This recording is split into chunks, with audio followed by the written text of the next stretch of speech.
Hello, venture community. I'm Nicholas Howell. I'm the founder of VentureBase. My team and I strive to gather our insights and knowledge and lessons learned and repackage it into videos such as this to present to you, the venture community, to the extent you find it useful.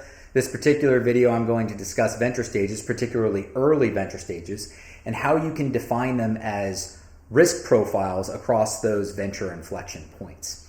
If you're watching this video, you are likely quite familiar with the seemingly endless vernacular that describes venture stages, especially in the tech world: pre-seed, seed, post-seed, seed extension, Series A, Series B and a quarter, Series B and a half, mezzanine. It goes on seemingly forever. I'm not going to be surprised if in 5 or 6 years we have a pre-seed. And while these terms can be generally useful or generally indicative of where an entrepreneur is or at what stage an investor might be coming in, often these terms are problematic because many participants in our ecosystem define these terms differently. Not only do entrepreneurs often define them differently than investors, but even within the world of entrepreneurs, they define them differently among themselves. And with the world of investors, they will define them differently among themselves. And when you get this mismatch, this asymmetric understanding of what stage means, where stage is, the output is often inefficient and wasted conversations and even mismanaged risk. I'm a believer that we can benefit a lot, especially when we're having conversations between entrepreneurs and investors, in just using some plain speak to describe stage. So plainly, what is the evolution of a company that successfully ascends? There's the idea stage, there's the building stage where you get to an MVP, a minimum viable product. You take that MVP, that product, you go try to sell it to the market by onboarding early people and getting signals. You try to ascertain go-to-market strategies. If you can start to get in front of the average customer in an industry, you try to ascertain if you can get broad resonance with the average customer in your industry. And if you have that product market fit, you can then go establish RevOps and different procedures in order to scale your company to gain market share. And once you are the behemoth, then you just want to maintain operational integrity and strategic leadership so that you remain the behemoth. That is the trajectory. And then we attempt to lace on top of it all these terms: seed, post-seed, pre-seed, all this type of stuff.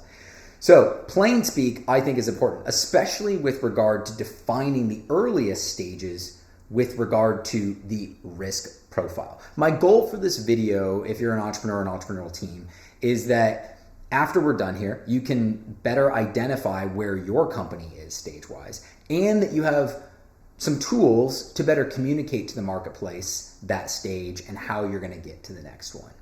If you took away 4 things from this video, I'd want them to be this. Number 1, with regard to those early stages and with respect to professional full-time investors like venture capitalists, they view those early stages in terms of risk profiles. They are professional risk managers.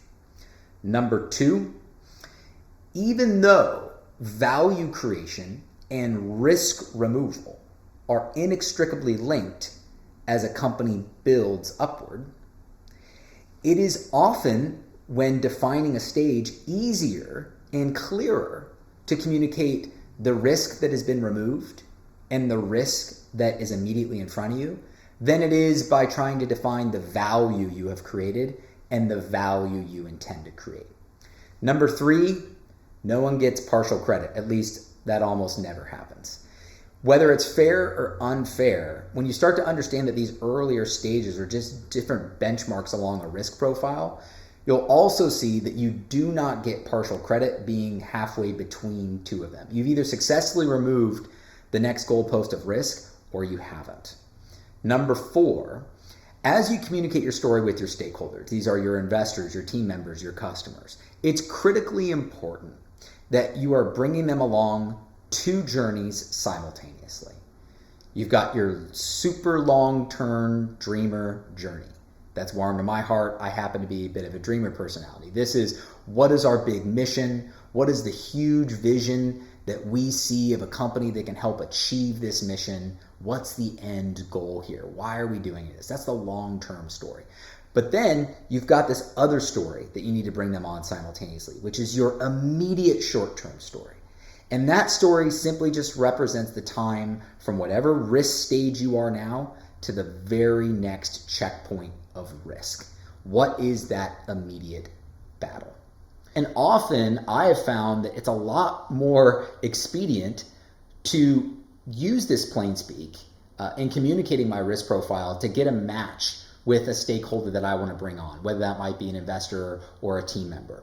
Are you coming in at a risk profile where I happen to be? Let's talk plainly about it. As far as this whole, it's easier to communicate risk removal than it is to communicate value creation. I'll give you an example. Let's say that you're not quite to MVP yet, but you and some friends are software developers and you're creating a company you're really excited about. You've been working for 9 months burning the midnight oil. You've created a lot of obvious and discrete value. And you, as the entrepreneur close to it, knows that. You know all the code that's been written. You know the features you've developed. You've seen the mock-ups. You've seen the early betas. And you're feeling really good. And rightfully so, you are compelled to communicate this value. And someone says, where are you? And you go, oh, well, I've built all this stuff and we have an MVP in mind that's going to have 20 features and we've got 17 of them down. And then we're going to use this new AI thing and this is going to be cool. We're going to integrate with this large language model and I'm going to try to get this director of engineering. Oh, it's going to be awesome. A lot simpler way to define your risk profile is I don't have an MVP yet. That would be the risk that you're taking on. Whether I'm 90%, 20%, I don't get credit part way. I don't have an MVP yet. Let's say you're past that stage and it's, oh, I've got my MVP and I'm going to go to these conferences and I'm going to do this and we have this speaking engagement. We do these great LinkedIn videos. We do all this stuff and it's going to be awesome. What do you think?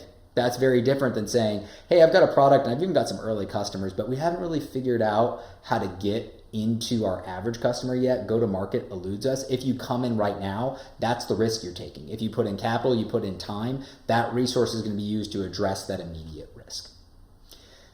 Defining things in terms of risk scopes it much more sensibly for everybody. And as far as telling those two stories, the long-term one and the short-term one, this is where I'm going to pitch VentureBase as our platform. We built VentureBase as a comms engine, as a professional network where you get to upload your first-party company data to create a company profile, a company resume, that you can then be enabled to share your story with a various group of audiences that follow you, to do it at scale and to do it securely. So it is purpose-built for you to tell a long-term story, but to also tell a short-term story. And if you're out there and you're trying to garner excitement about what you're doing, you're trying to bring on stakeholders, whether it's team members, customers, or, very importantly, capital, it's critical that you are explaining where the goalpost is. This is clearly where we are today in plain speak. This is the risk that is still on the table, and this is the immediate risk we want to remove. This is the battle we're fighting. This is the beast we are trying to slay. And then you can use a platform like ours to constantly message out to those followers, this is how much closer we are to slaying that beast. I think we're 3 months away. You're going to be notified the moment that it happens. If you can bring people on that common story, it is quite exciting when you hit that inflection point for everyone involved, not just you. And a final word of caution, with regard to those two stories, your really long-term story and then these short-term stories where you're just defining the immediate risk you want to take off the table, I would advise staying away from talking too much about the interim mid stories. When you start talking about those mid-level battles to come, battles you are maybe years away from fighting that maybe aren't even fightable by the time you get there given industry dynamics, it just convolutes a lot of things. It makes things more confusing, it acts as a distraction, and it makes things overwhelming for everybody. Pick your vision, pick your near-term beast. Be really clear when you've achieved it and when you've moved yourself along the risk timeline. Happy pitching out there. As always, go to venturebase.app, sign up for a free account, let us know what you think. Feel free to reach out to my team, reach out to me, DM me, have fun.